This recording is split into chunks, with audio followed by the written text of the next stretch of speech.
We are going to do part 2 of the video entitled, Is Peter the Rock, His Confession, or Christ is the Rock? Today we are looking at the Early Church Fathers Interpretation of Matthew 16, verse 18. According to Benny's notes on the Bible, would not have been a big issue, would not have been a big deal had it not been used to justify the Roman Catholic papacy authority over the church. I want you to weigh in on this discussion and state what you think. Do you think Peter is the rock or Christ is the rock? Or do you think it is Peter's confession?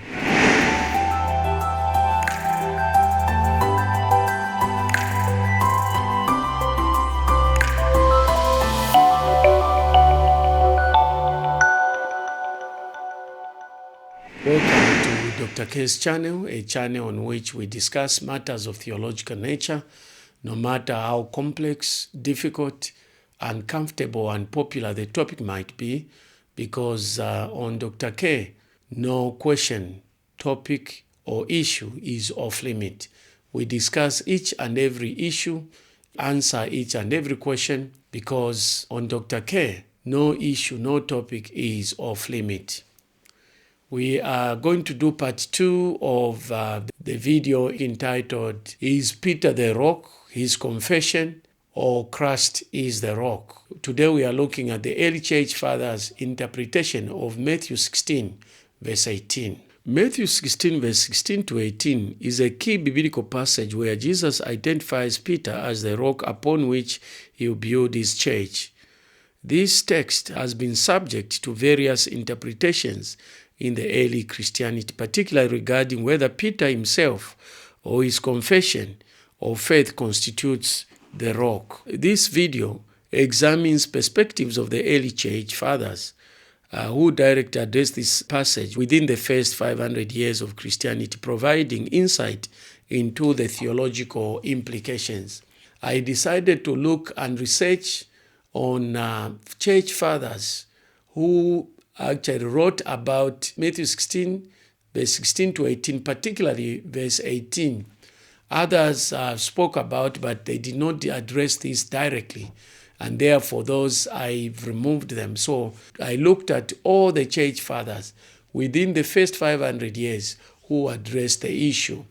Now, the reason why I use the first 500 years is that by that time, after 300 years AD, the church still had maintained doctrinal purity. Of course, a bit of doctrinal corruption had started creeping in, but the situation became worse after the church was declared as a statewide religion, where there was syncretism that took place, where pagan practices and beliefs were merged with Christian doctrine, and therefore the compromise became an issue. Now, even after 300 AD, you still found a central theme, and the truth of the Bible was still there.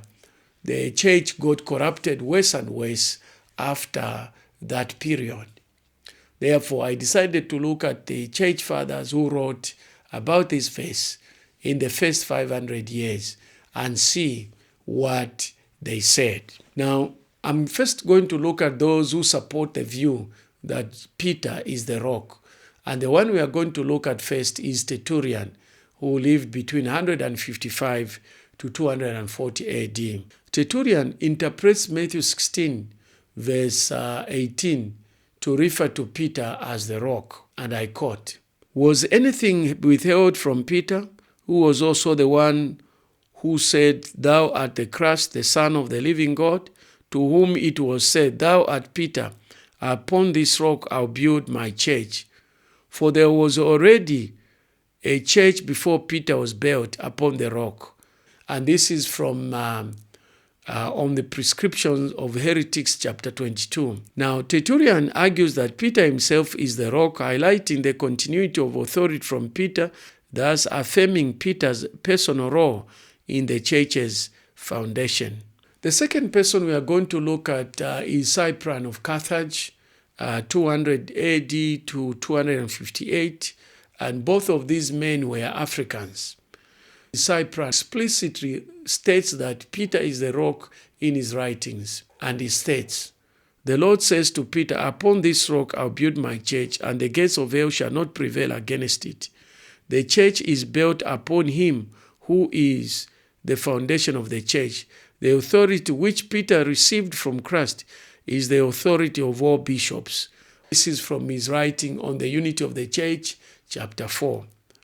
Now, Cyprian's view is clear in asserting that Peter, rather than his confession, is the rock upon which the church is built, reinforcing the significance of Peter's authority and his successors. Now, we are going to look at Augustine of Hippo, 354 to 430 AD. That's the period he lived. And Augustine provides a different interpretation from Tertullian and from Cyprian. Now, Augustine is also an African early church father. He focuses on the confession of the faith as the rock. And I quote, "You are Peter, and upon this rock I'll build my church." He says, upon this rock, not upon you, but upon the faith you have confessed, which is you are the Christ, the Son of the living God. And this comes from the sermons on the New Testament, Sermon 5. Let's analyze Augustine's statement. Augustine emphasizes that the rock is the confession of faith made by Peter rather than Peter himself, suggesting the foundational element of the church is the faith expressed through Peter's confession.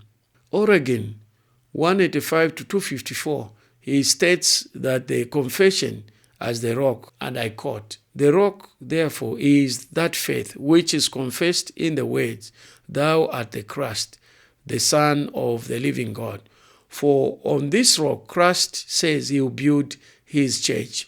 The commentary on Matthew, book 7. Origen actually agrees with Augustine in interpreting Matthew 16, verse 18, referring to Peter's confession as the rock. We are going to look at another early church father who lived between 349 to 407, and this is John Chrysostom. So Chrysostom interprets the rock as the faith confessed by Peter, and I quote, "For after the confession of Peter he called him rock, not as though the name was given to him by its own virtue, but because of the confession of faith. For the rock is the faith itself, which was confessed by Peter."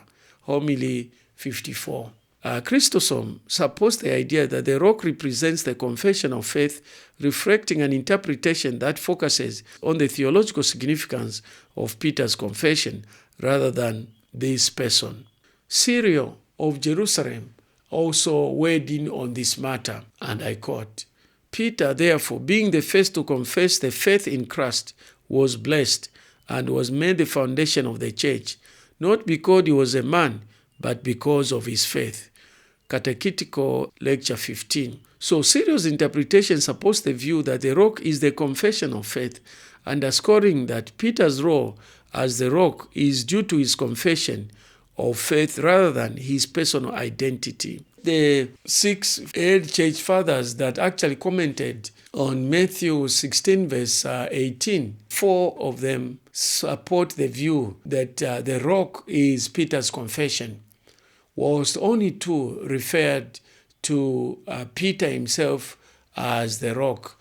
And we are talking about Tertullian and Cyprian as the only 2 that supports the view that Peter is the rock. The other 4 supports the view that the confession is actually the rock. And the confession is that Christ is the rock on which was going to build his church. So the early church fathers provide a range of interpretation regarding the rock in Matthew 16, verse 18. Tertullian and Cyprian clearly support the view that Peter himself is the rock, emphasizing his personal role and the authority of his successors. Conversely, Augustine, Origen, Chrysostom, and Cyril interpret the rock as Peter's confession of faith, highlighting its foundation role. These interpretations reflect the theological debates and the evolving understanding of ecclesiastical authority in the early Christianity. Of course, there's no difference between Peter's confession as the rock and Christ being the rock, because Peter's confession was actually about Christ being the Messiah and the Son of the living God. The second and the third interpretation mean one and the same thing. Now, as I mentioned in part 1 of these 2 videos, today's part 2, is that this verse, actually, according to Benny's notes on the Bible, would not have been a big issue, would not have been a big deal, had it not been used to justify the Roman Catholic papacy authority over the church. Otherwise, whether it was Peter's confession or whether it was Peter and the foundation role that he played, it would not have been a big issue. But because it has been used to justify papal authority and papal supremacy, and the Pope being the vicar of Christ, the representative of Christ here on earth, there wouldn't have been any controversies whichever way you took this version. But of course, remember that in the first part of this video, we looked at several verses in the Bible that actually support that, first, that Christ is the rock, and secondly, God is also the rock in the Old Testament. And even Christ is referenced from the Old Testament as the cornerstone, the stone which the builders rejected, which has become a cornerstone. So my personal view is that I agree with the majority of the early church fathers who view Christ as the rock. Of course, they said Peter's confession as the rock, and the confession is that Christ is the Son of the living God, and that Christ was building his church, not Peter's church. And after all, even if Peter was the rock, the church was built during Peter's time, and there was no need for a successor to be able to continue building the church because the church was already built. Now, I want you to weigh in on this discussion and state what you think. Do you think Peter is the rock or Christ is the rock? Or do you think it is Peter's confession? Please support your view by provide substantive support of your view rather than just stating that Peter is the rock. And I've seen a tendency by people that watch my videos to just say, you should understand the Bible better. This is not a correct interpretation. When a person makes such a statement, immediately I know that they have no theological training. Because in theology, there is no one interpretation. The only thing is that one has to support his views, why he believes that interpretation is the correct interpretation. That is all there is to theology. So for you to just make a blanket statement and say you don't know how to interpret this verse or interpret properly does not mean that when somebody does not agree with you, then they are not interpreting the passage of scriptures properly. Now, I have a number of videos that you can refer to and a number of playlists that you can look to in furthering this discussion. So I have a video here about Catholicism and the Church. I have another one here about African Christianity versus European Christianity. I have another one here about discerning the voice of God. And I have another one here which is about the Jehovah's Witnesses and their doctrine. Click on one of these and enjoy the videos.